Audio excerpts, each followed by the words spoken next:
মৃণাল সেন, যে নাম বাংলা কিংবা ভারতবর্ষ ছাপিয়ে পৌঁছে গেছে গোটা বিশ্বের দরবারে।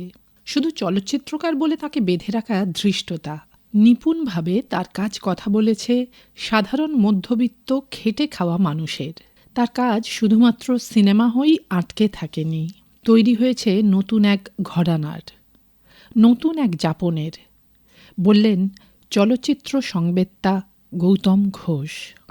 মৃণাল সেন জীবন পাড়া বাড়ির তীরে জীবন জয়ের পথে এক নির্ভীক নিরহংকারী উন্নতশীর অক্লান্ত সংগ্রামী এক যোদ্ধার নাম। মানুষকে তিনি যেভাবে দেখেছেন তার আটপৌরে জীবনযাপনে, খেতে, কারখানায়, খনিতে, বাড়িতে, অফিসে, মিছিলে, প্রতিবাদে, প্রতিরোধে, সংগ্রামে, আনন্দে, তার প্রতিটি চলচ্চিত্র আলাদাভাবে এক একটি উজ্জ্বল নক্ষত্র, আর মিলিতভাবে এক নক্ষত্রমালা, এক নক্ষত্রপুঞ্জ। বিষয় বৈচিত্র্যে অপরিচিত নয় তাঁর চলচ্চিত্র।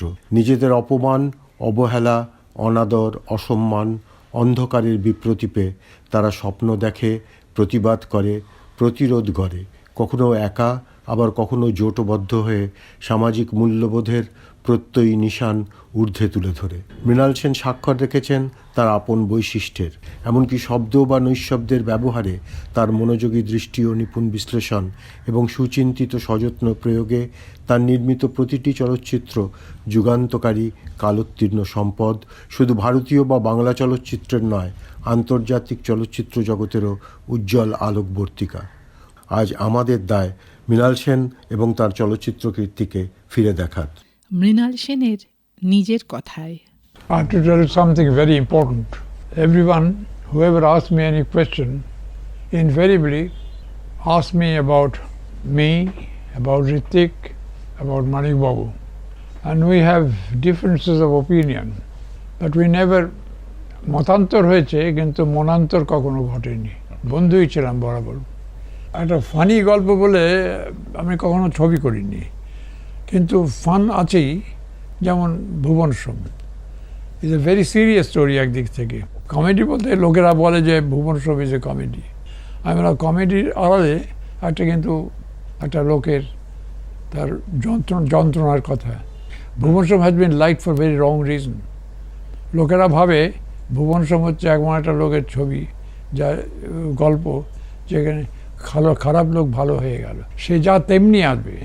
হি is figure of ridicule, not a figure of fun. ধরো একদিন প্রতিদিন, সেখানে ওই একটি মেয়ে বাড়িতে এলো না, শরণার্থীর বাইরে ছিল, ওই জিনিসটি আমাকে টেনেছে।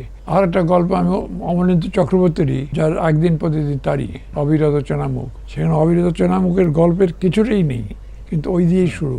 একটা মেয়ে হারিয়ে গেছে, শরণার্থীর বাড়ি ফেরেনি। আমি এই জিনিসটা অমলেন্দুর কাছ থেকে আমি নিয়েছি। তো এইরকমভাবেই আমার রমাপদ চৌধুরী, খারিজ বা আরও কিছু গল্প সবইতেই ওই রকমই হয়। একজনের কাছে নিয়ে নিই, তারপরে তো আমি আমার মতো করে করি। আমি রমাপদ খুব নামকরা লেখক, কিন্তু আমি তাকে বলি আমি আমার মতো করতে দেবেন? হ্যাঁ, আমি যা খুশি করুন। এখন লেখকদেরও হচ্ছে এই, যদি ছবিটা ভালো হয়ে যায়, উতরে যায়, তাহলে বলবে যে আমার গল্প থেকে নিয়েই করেছে। এটা খুব খুশি হয় তারা। রিলেশনশিপটা নিয়েই গল্প, আমি রিলেশনশিপটার ওপর জোর দিই। এরা ঘটনা চাই। আমি মনে করি ছবিতে ঘটনাটা বড় কথা নয়, একটা ছোট ছোট ইনসিডেন্ট, সেই থেকে একটা জায়গায় গিয়ে পৌঁছানো, একটা পুঁথির মতো। মৃগয়া সম্পর্ক একটা, আই মাস্ট সে সামথিং।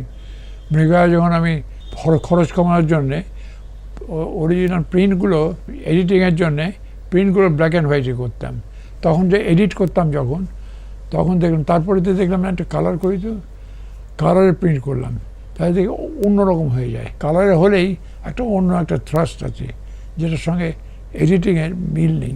সুতরাং তারপর থেকে কালারেই করতাম, প্রিন্টও কালারে করতাম।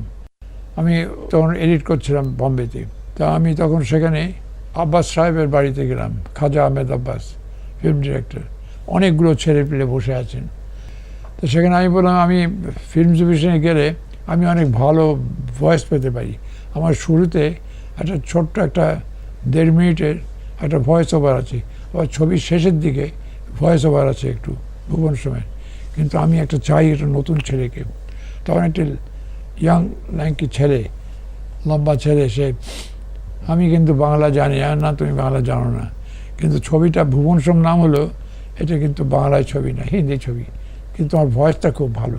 তোমার কী নাম দেবো, was not very sure whether the Bachchan will be there or not, হয়তো অমিতাভ কুমার থাকবে, কিন্তু সেটা করলো, অমিতাভ বচ্চনের নাম রাখলো, এবং সেই ওর প্রথম ম্যান অ্যান্ড ওম্যান রিলেশনশিপ, সেটা সবসময় আমার থাকে। একটা প্রি ম্যারেজ সম্পর্ক, একটা পোস্ট ম্যারেজ সম্পর্ক, সেই জন্যে আমি প্রি ম্যারেজ অথবা পোস্ট ম্যারেজের কথাটা বললাম। পোস্ট ম্যারেজ সম্পর্কটা, লাভটা অনেক বেশি, রোম্যান্সটা আরও বেশি পোক্ত হয়, শক্ত হয়, এবং সেখান থেকে করতে গেলেই, এবং সেটা কিন্তু যে কোনো প্রেমের গল্প তো তাই পাবি, প্রেম তো আর নিরালম্ব বায়ুভূত নয়। আজকে আর গীতার আমাদের যে সম্পর্কটা, সেটা অনেকটাই নির্ভর করে, বিয়ের আগে একরকম হয়েছে, বিয়ের পরে আর একরকম হয়েছে, আগামী সময় বিটার হয়ে যাই আমরা দুজন সম্পর্কে, এবং সেই বিটারনেসের ভেতরেও কিন্তু ভালোবাসাও থাকে, সবই থাকে। তারপরে আমি আজকে চলাফেরা করি যেভাবে আমার এই বয়সে, সেটা নিয়ে একটু চিন্তিত থাকে, ভাবনাও থাকে, এটা আলাদাভাবে ভাবলে চলবে না।